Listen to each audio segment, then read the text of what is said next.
woman doesn't realize her Tinder date is a killer. This woman here is about to be strangled to death by her Tinder date on the day of her birthday.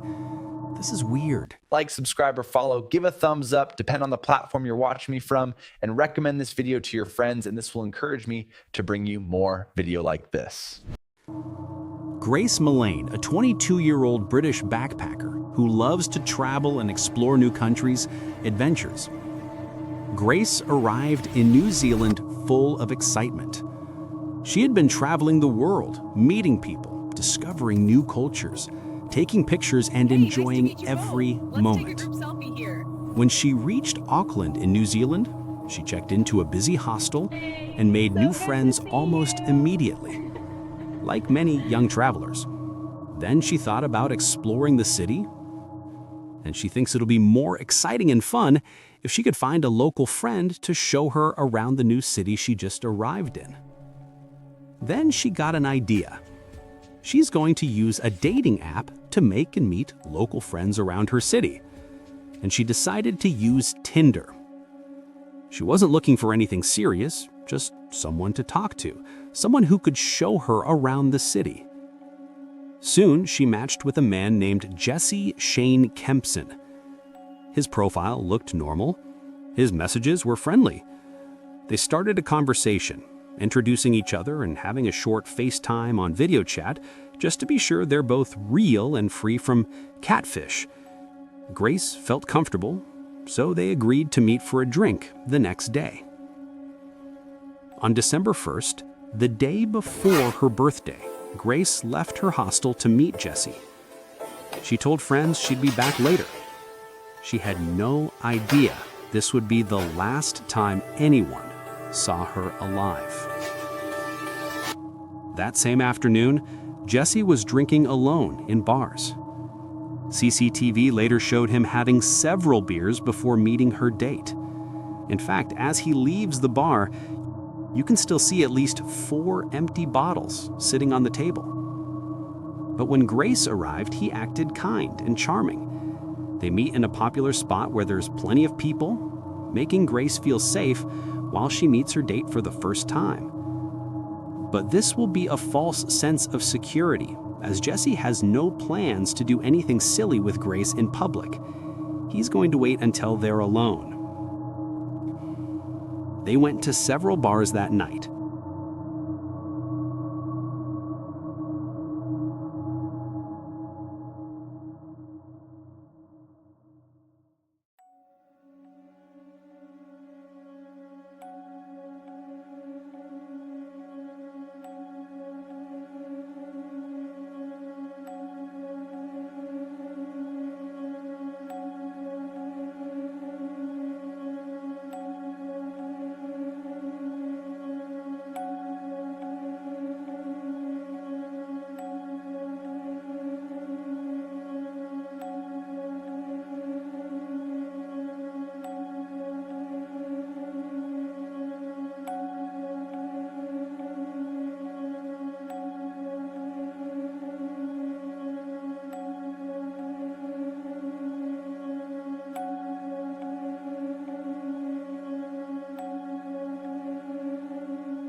Security cameras captured them laughing, talking, and enjoying each other's company. Grace even texted her friends saying the date was going amazingly and that they just clicked. At 8:54 p.m., they shared their first kiss in one of the bars.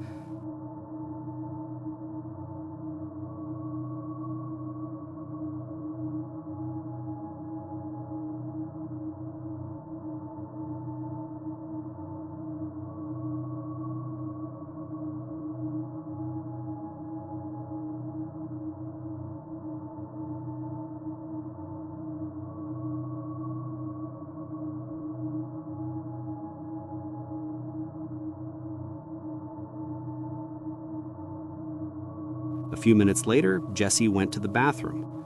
While he was gone, Grace sent her final message to her friends. Well, she has no idea if that's going to be her last text. Grace texted her friends saying the date was going amazingly and that they just clicked. She's probably excited to spend the night with a man that she genuinely likes.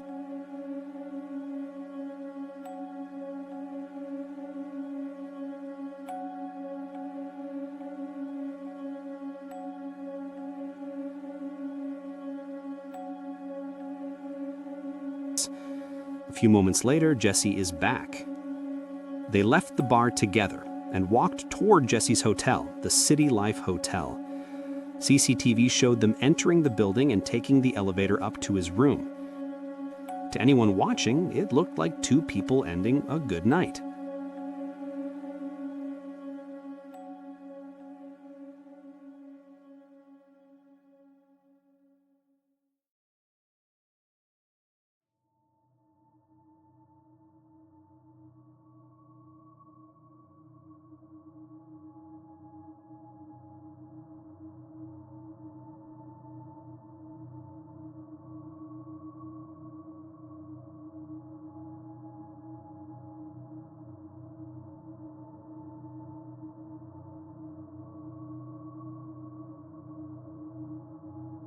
This is where you'll ever see Grace alive.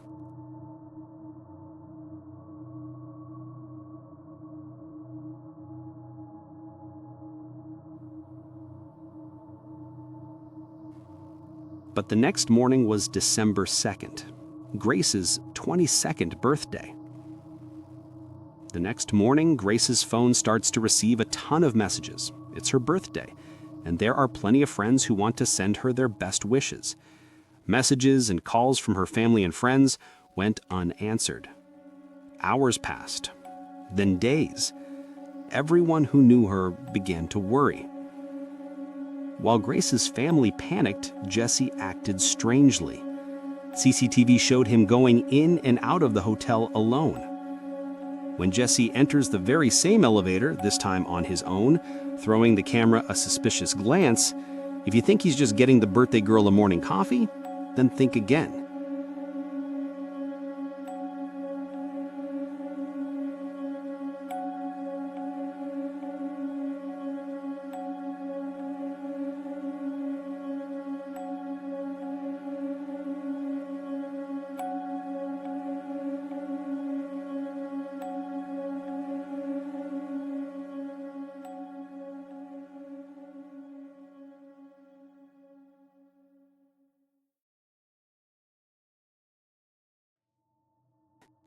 He bought cleaning products.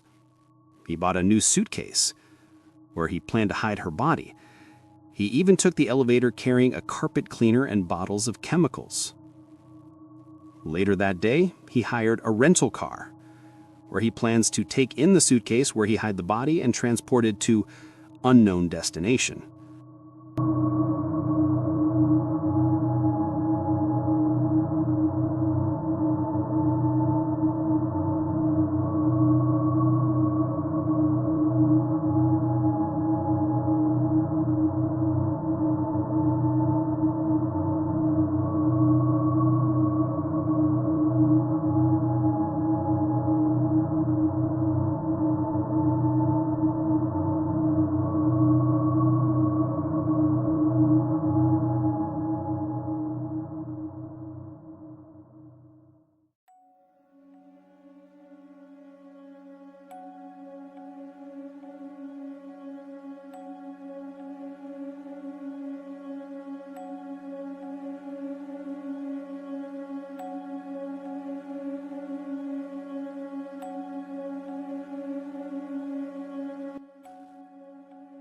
Shockingly, he also went on another Tinder date wearing the same clothes he wore the night Grace disappeared, while he left Grace's body back in the hotel room right in the suitcase. During that date with his new victim, he talked about disturbing things, even asking his new victim about ways to hide a body, and all of that made her feel uncomfortable and left quickly. Meanwhile, police were already looking for Grace. Her family reported her missing on December 5th.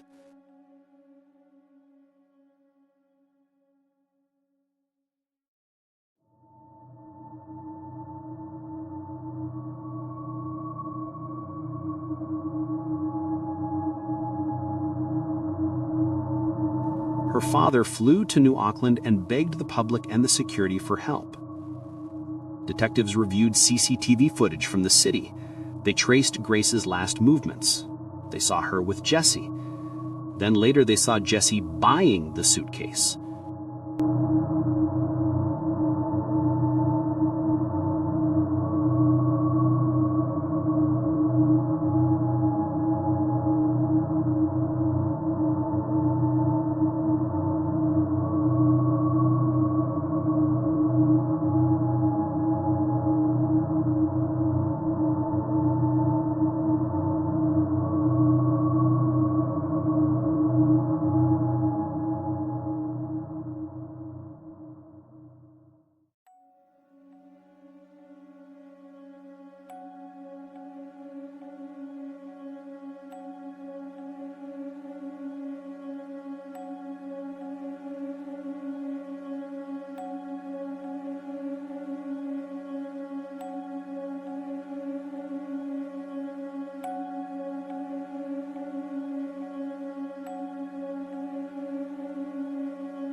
They saw him with cleaning supplies. They saw him using Grace's credit card. Everything pointed to him. Police confronted Jesse at the City Life Hotel. He tried to walk away, but officers stopped him.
Jesse Kempson was arrested by the law enforcement agencies and taken for questioning. At first, he lied. Then he changed his story. Eventually, he claimed Grace died accidentally during consensual activity, a claim investigators did not believe. Police later discovered disturbing information. Jesse had taken photos of Grace's body. He had used her credit card to buy the suitcase and the cleaning items. He had searched online for ways to hide a body. And he had cleaned the hotel room before leaving with the suitcase.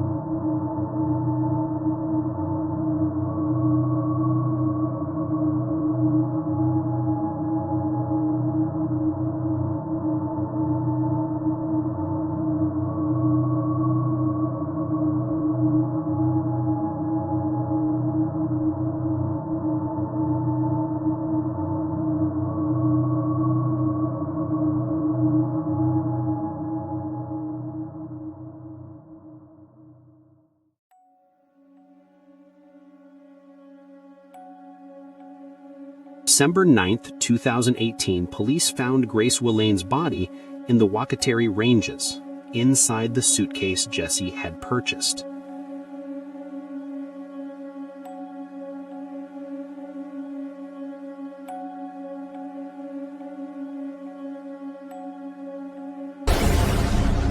The autopsy confirmed she died from manual strangulation. Jesse Shane Kempson was arrested and charged with murder. In court, the evidence was overwhelming. CCTV, phone records, the cleaning supplies, the rental car, the photos, and the witness from his second Tinder date. The jury found him guilty. On February 21, 2020, he was sentenced to life imprisonment with a minimum of 17 years before he can apply for parole. More women later came forward with sexual assault allegations, and he received additional prison time. Grace's story became known around the world, a heartbreaking reminder of how dangerous the wrong person can be, even when everything seems normal. She was just 22. She was far from home. She trusted someone who looked safe, and that trust cost her life.